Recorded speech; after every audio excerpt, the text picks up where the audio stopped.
കൊല്ലത്ത് പരസ്യ മദ്യപാനം ചോദ്യം ചെയ്ത പോലീസ് ഉദ്യോഗസ്ഥർക്ക് നേരെ ആക്രമണം. KSU നേതാവ് ടോജിൻ ഉൾപ്പെടെ 4 പേർ പോലീസ് കസ്റ്റഡിയിലായി. ലഹരിമരുന്ന് വിൽപ്പന നിരീക്ഷിക്കാൻ വന്ന grade SI Rajeev, SI Sreejith എന്നിവരെയാണ് സംഘം ആക്രമിച്ചത്.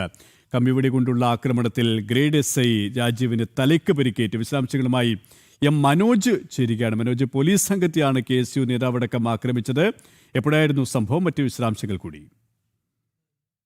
വൈകിട്ടോടുകൂടിയായിരുന്നു ഈ സംഭവം ഉണ്ടാകുന്നത്. KSU നേതാവ് ടോജിൻ ഉൾപ്പെടെ 4 പേരാണ് ഇപ്പോൾ പോലീസ് കസ്റ്റഡിയിലുള്ളത്. അതായത് ഈ കൊല്ലം പള്ളിത്തോട്ടം ഗലീലിയോ കോളനിക്ക് സമീപത്താണ് ഈ സംഭവം ഉണ്ടാകുന്നത്. ഏറെ നാളായി തന്നെ പോലീസ് ഈ പ്രദേശത്തെ നിരീക്ഷിച്ചു വരികയായിരുന്നു.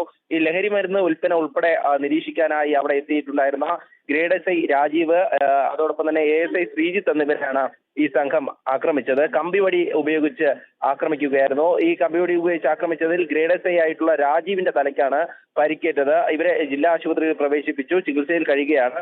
ഈ അക്രമി സംഘത്തിലെ മനു, വിമൽ, സഞ്ജയ് ഉൾപ്പെടെ പോലീസ് കസ്റ്റഡിയിലുണ്ട്. ഇതിൽ ടോജിൻ ആണ് KSUവിന്റെ ജില്ലാ നേതാവായിട്ടുള്ളത്. ഏതായാലും ഈ പ്രതികളെ വൈദ്യപരിശോധനയ്ക്ക് വിധേയരാക്കിയിട്ടുണ്ട്. അറസ്റ്റ് നടപടികളിലേക്ക് അടക്കം കടക്കുമെന്നാണ് പോലീസ് അറിയിച്ചിട്ടുള്ളത്.